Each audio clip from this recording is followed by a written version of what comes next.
pancen esemu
Pak Darsan.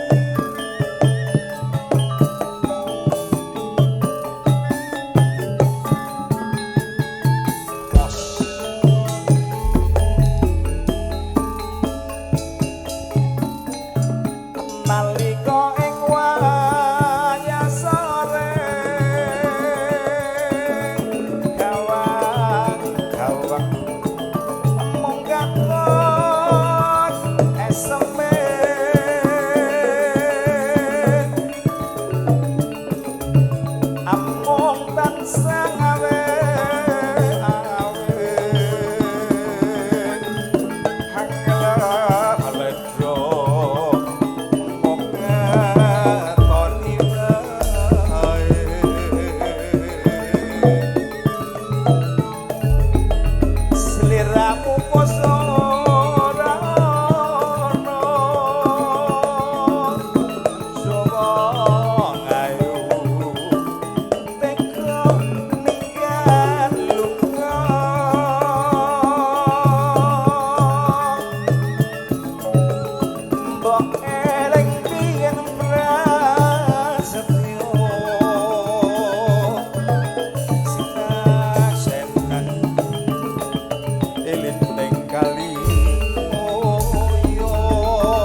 neng pinggiring kali oyo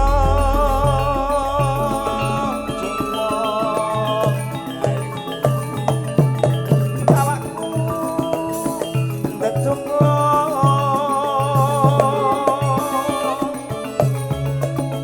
muga-muga enggal bali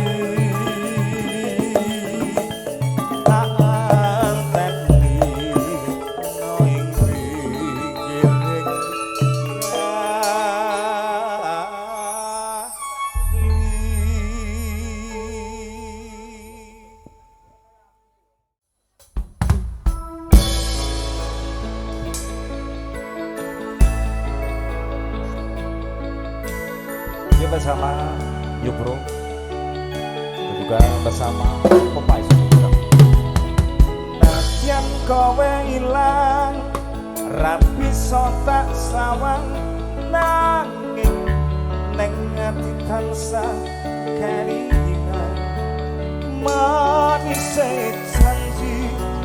janjimu kuwi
neng sandengmu ben melu krungu wis piye tenane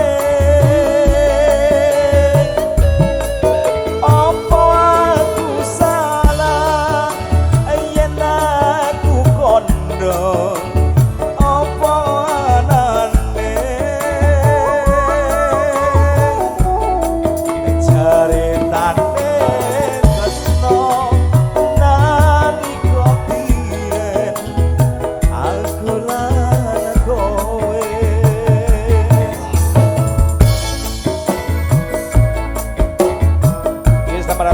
tempat persembahannya.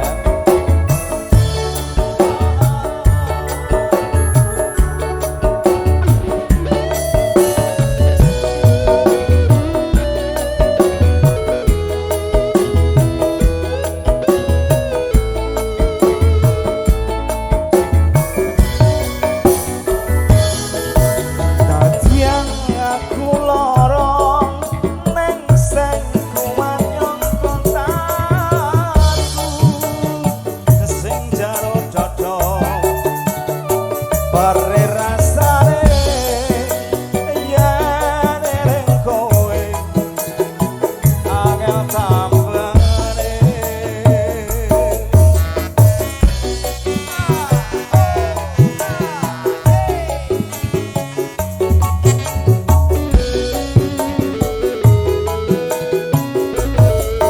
apa aku salah yen aku cerita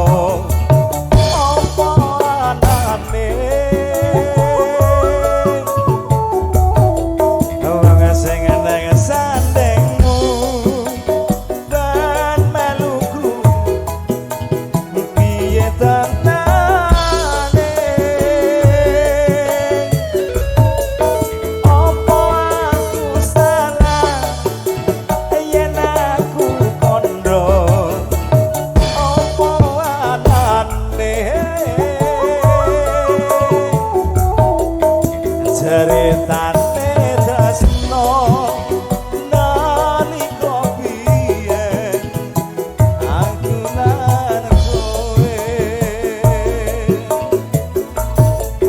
wong sing neng sandengmu ben melu krungu sing tak rasake.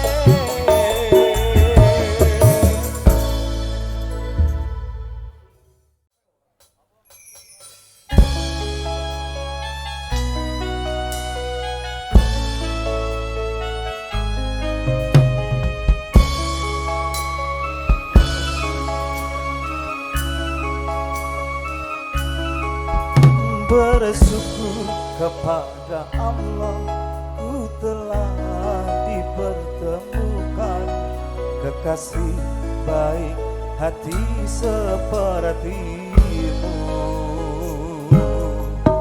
Apapun adanya engkau ku rela dan menerima dengan jiwa ragaku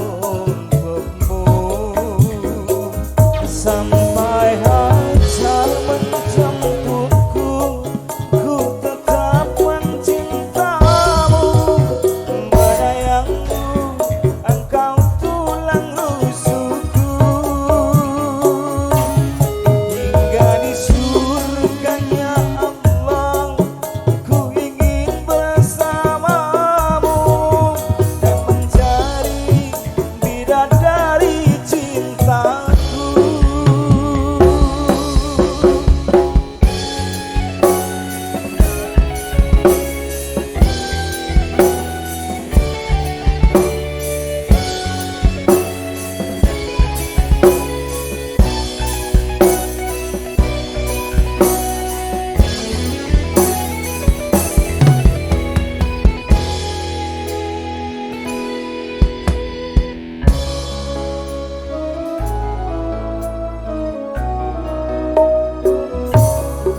Bersyukur kepada Allah ku telah dipertemukan kekasih baik hati sepertimu.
ngatan lali mengan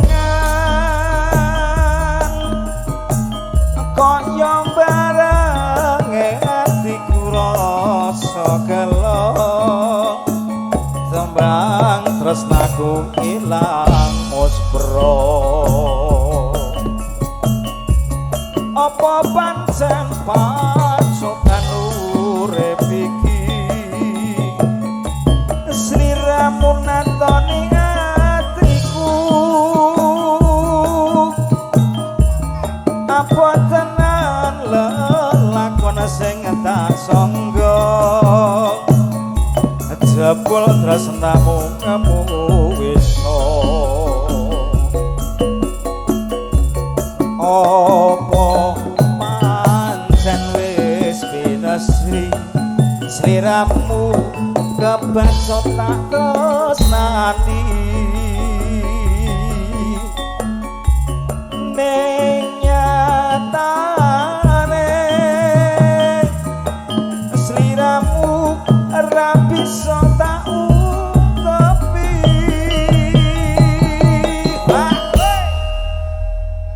Pak Sabar cocok kita ya pungkasane tak trimo lelakonku nadyan pare jroning atiku mugi Gusti paring pepadang kabeh lelakon urip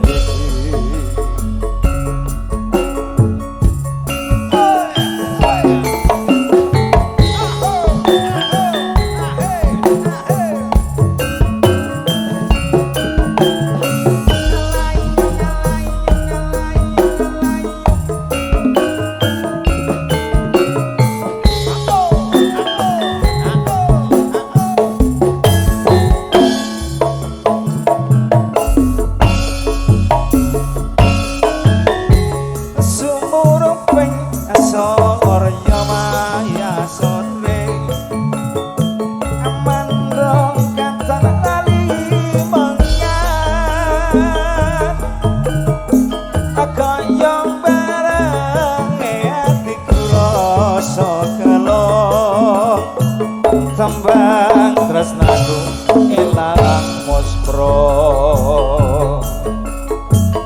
apa pancen pacokan urip iki sliramu natoni atiku ampun tenan lelakon sing tak sangga jebul tresnamu ngamu wisa apa pancen wis pinasri sliramu kebacut tak tresnani ning nyatane sliramu ra iso tak kakapi hey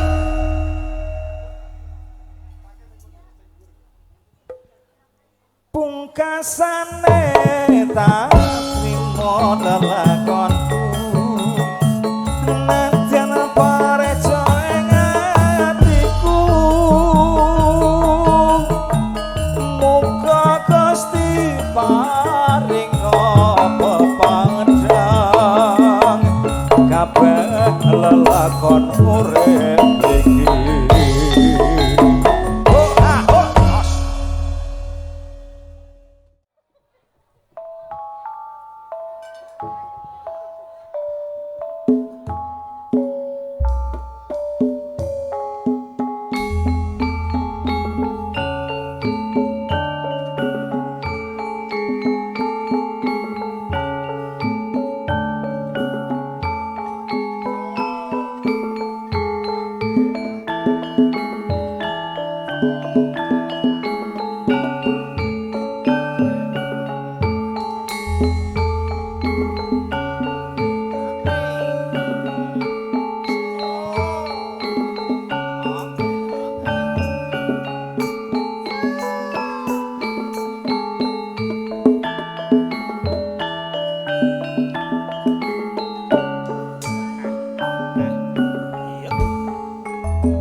Wong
maju maju maju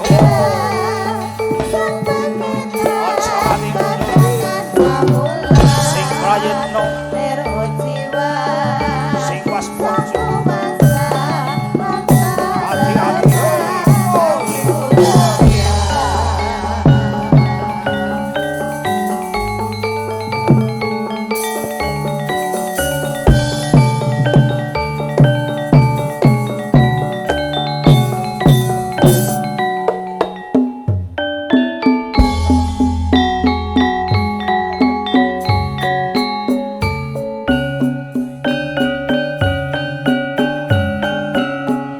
kepada pemilik kendaraan mobil Avanza warna putih dengan nomor polisi B1013EFT, mohon berkenan untuk menggeser kendaraan Anda segera. Terima kasih, matur nuwun.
gondrong.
Jenengan mawon, Pak. Aku bola-bali diuneni ora penak lho, Pak. Iki anti aku piro mbok uneni ora penak? Gak wis ping akeh. Akeh banget ora tau penak. Anggere iki ora tau penak. Pak Sabar mang jajal mriki meng penak. Mbak Tek iki sing menake Mbak Tek iki gampang-gampang angel kok.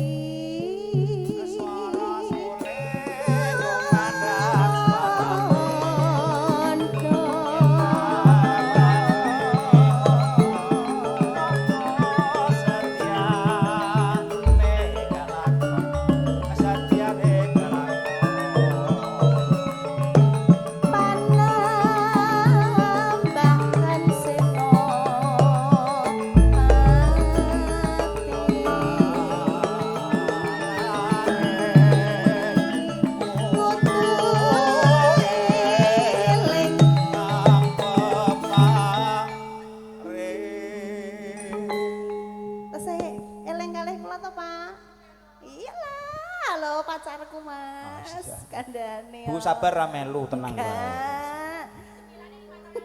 Hah? Iya dong. Kepati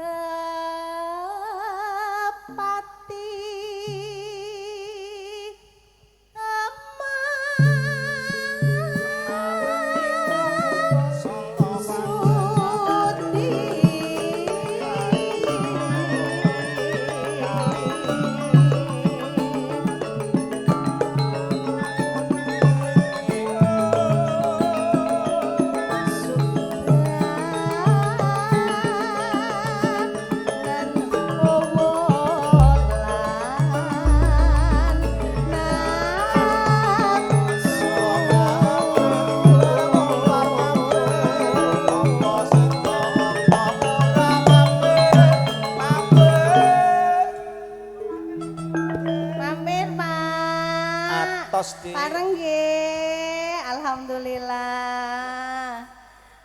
Pak Sabar tok. Pak Ngatijon lho.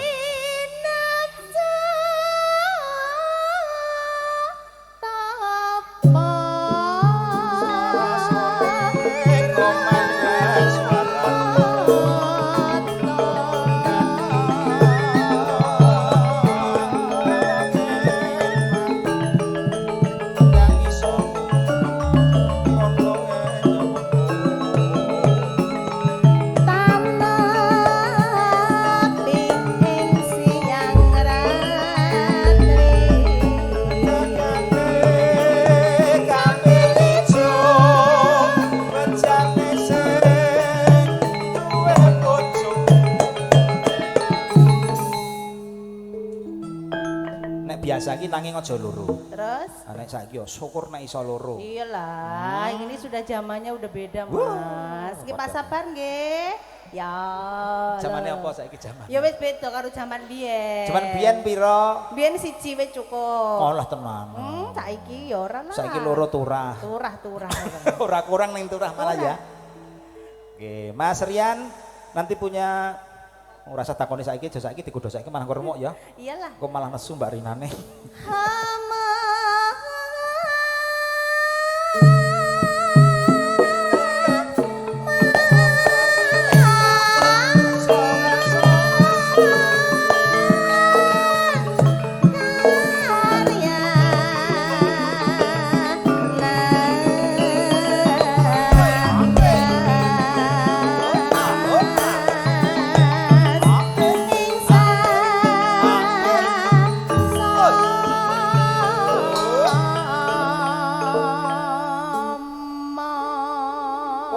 bablaske njaluk tiba. Jenengan senengane ndadak Pak Sabar. Sabar nggih. Mengke nek apa-apa kula niku kudune jauh-jauh hari. Apa si kucing niku niki dintene Minggu ta Selasa jenengan pun WA kula. Terus enten to WA-ne? Aduh. Mbak Teki iki dijop Mas Gondrong iki 100 tahun yang lalu. Iki aku rong lahir lah. Oh, wong to ya. Nggih niki kula bablaske langgam nggih Mas. Maka ini spesial kagem dulur-dulur ingkang saking wewengkon Gunung Kidul. Nggih. Yang dari Lombok juga hari ini sudah hadir di sini, pasti nanti bisa bergabung bersama Gondrong CS. Yup. Aku ngenteni takonmu kaya ngenteni udune wayu kacimu tansah sumipan jroning kalbu kawang bagus papujan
makasih ya tante, lagunya udah loh.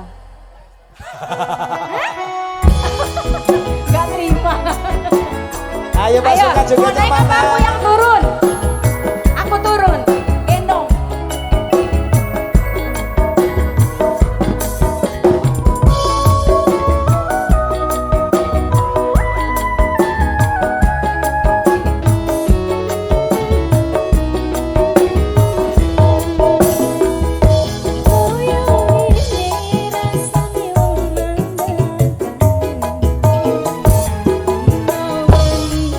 Hatiku rasanya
Selamat datang Pak Mariono.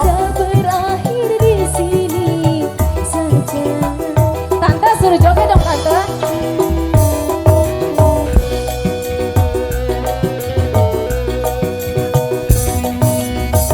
Di depan orang tuamu kau malukan diriku.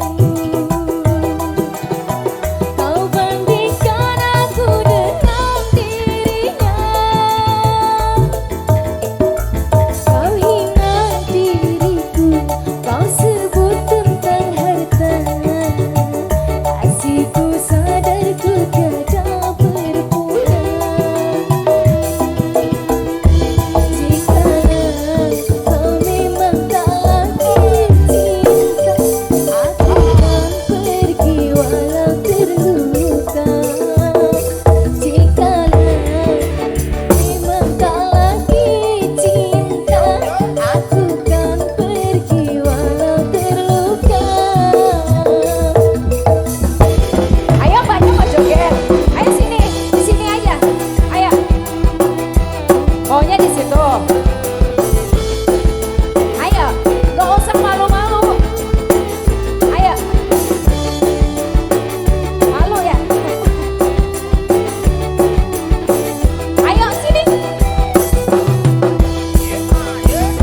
Matur suwun ya Pak D, yang tadi siapa ya?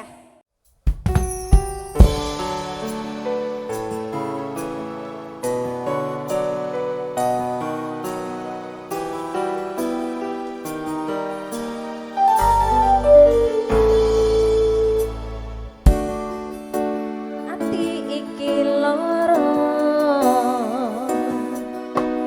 durung bisa nampa kenyataan.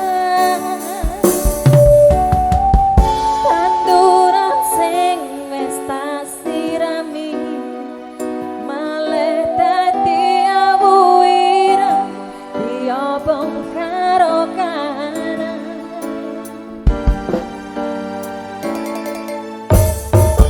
Biyen janji bareng-bareng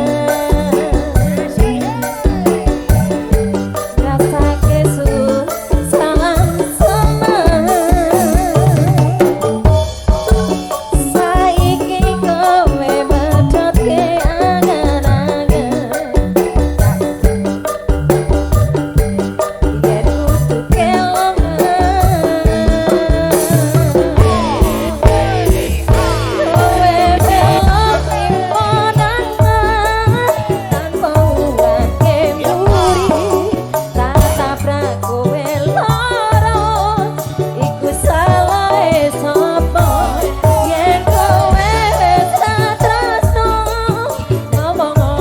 terus awas nemoni lemah teles Gusti sing bakal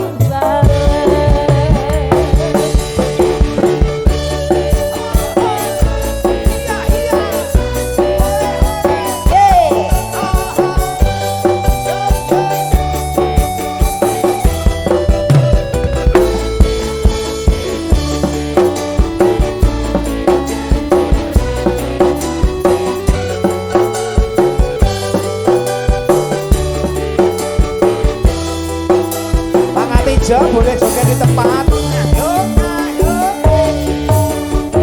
Sur ati iki loro durung bisa nampa kenyataan. Tanduran sing wis tak sirami malah dadi abu ireng diobong karo kanan.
lelakonku jamane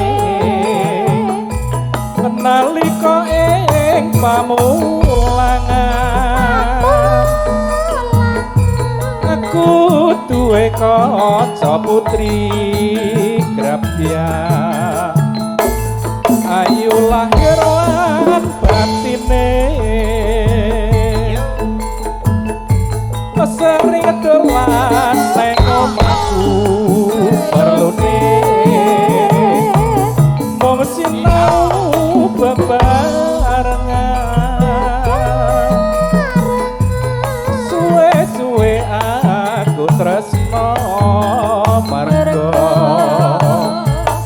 kelingan ireng manise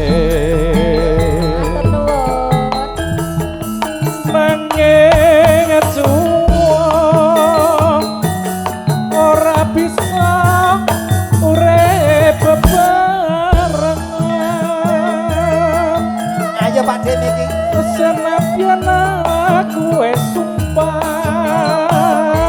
tetep tresno lahir batin.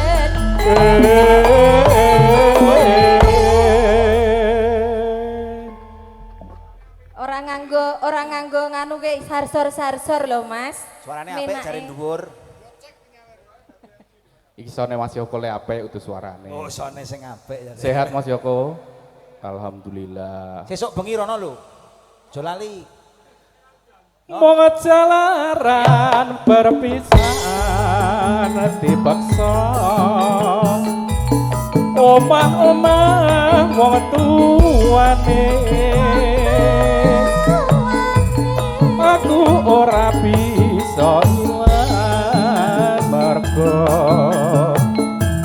kelingan ireng manise Gondrong channel semuanya bersama Mr. Mariono.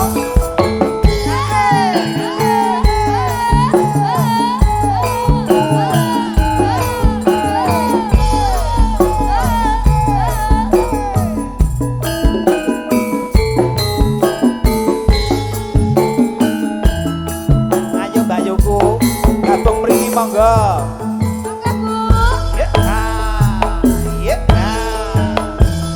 Yen kelingan lelakonku jamane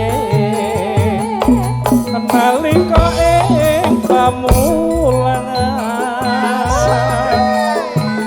aku duwe kaca putri grabya ayu lahir lan batine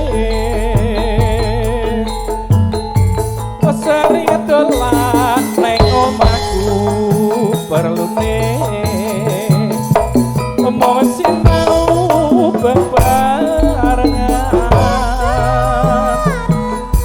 suwe-suwe aku tresno marga kelingan ireng manise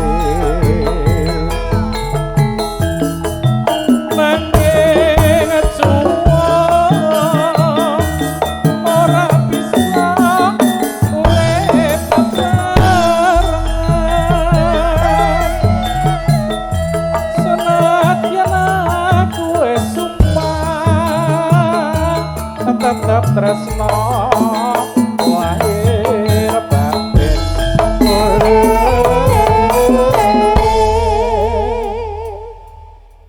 bablas ke mana sih ya Mas ya? Iya sih. Pokoknya medley. Mong jalaran berpisah dipaksa omah-omah wong tuane tresnaku ra bisa ilang marga Pak Dekarep Lestari monggo katuran gabung. Monggo Pak Dekarep tidak pergi.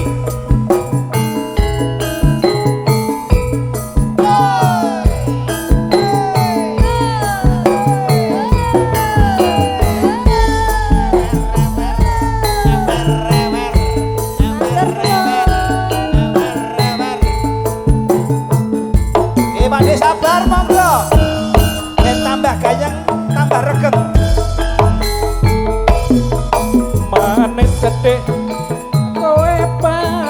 manis tambah manis tambah manis yen ora seneng lamis yen mesem manismu ngungkuli madu kaya bisa rontake jantungku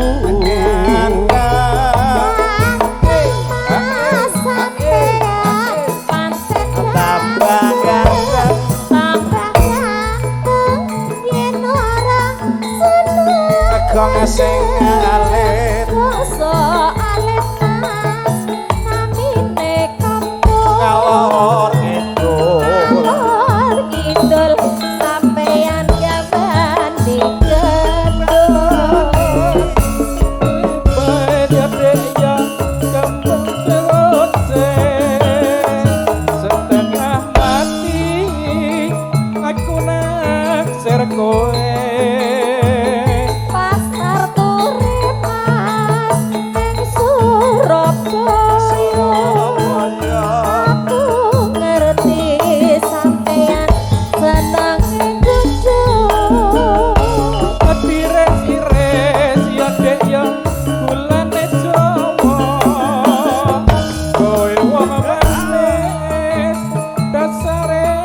prasaja memang lidah mas tidak bertulang pandai bersilat iku watake wong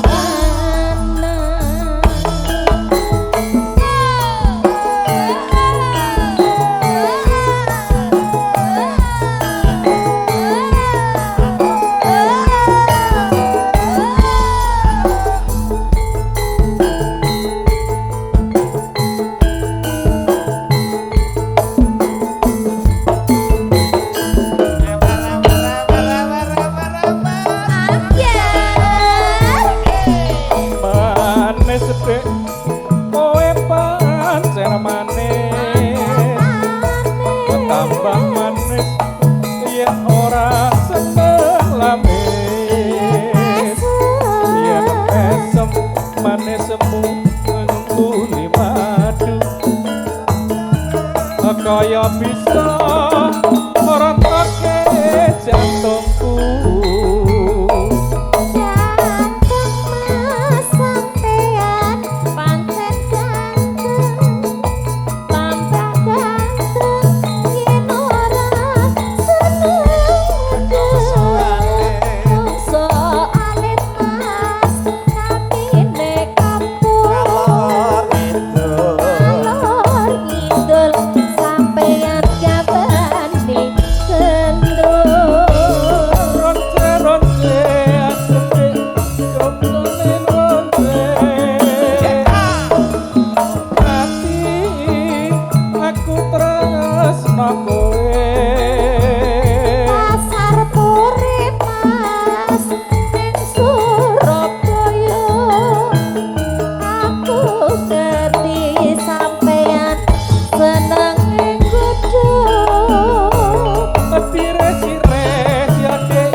bertulang pandai bersilat iku watake wong lanang Anje matur sembah nuwun sukses selayu sampun sedayanipun matur sembah nuwun